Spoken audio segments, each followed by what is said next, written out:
इनका कितना तेल लगा हमारे राजा जी दिन में ना बोल। A few moments later. राजा राजा राजा कोरे जाम समाजा उठाल तनी कोरा भेटाई खूब मजा सहिया में कसी के सैया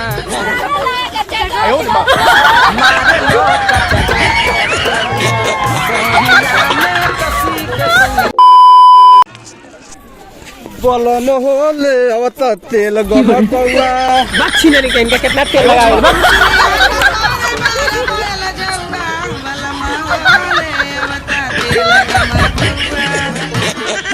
हरामी हो बेटा।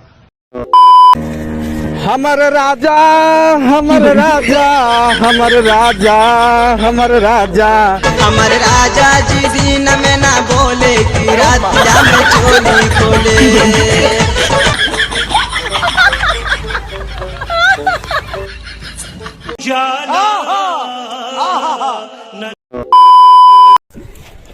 इतना ऐठ तरु कवान के बल प गंगा जई बुझान राई फल पर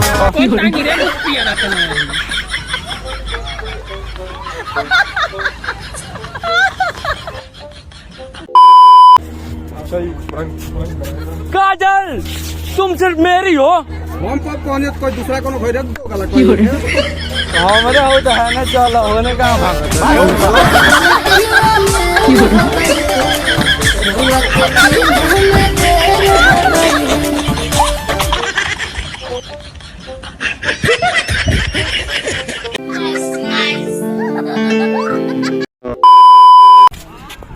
भाई साहब अर्ज किया है कि चप्पल छोटी हो जाए तो पाँव में नहीं आती, कि चप्पल छोटी हो जाए तो पाँव में नहीं आती और गर्लफ्रेंड मोटी हो जाए तो पाँव में नहीं आती।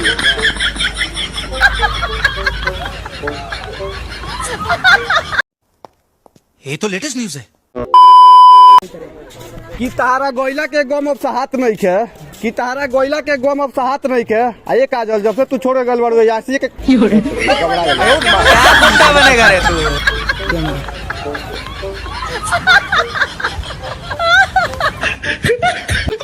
साले का खोपड़ी तोड़ खोपड़ी।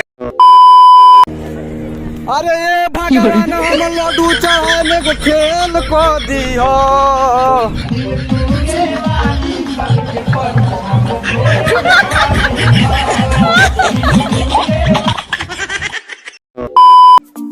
दोस्तों अर्ज किया है कि 14 फरवरी तक सेटिंग ना हो तो समझ लेना तुम सिर्फ जनगणना के लिए पैदा हुए हो।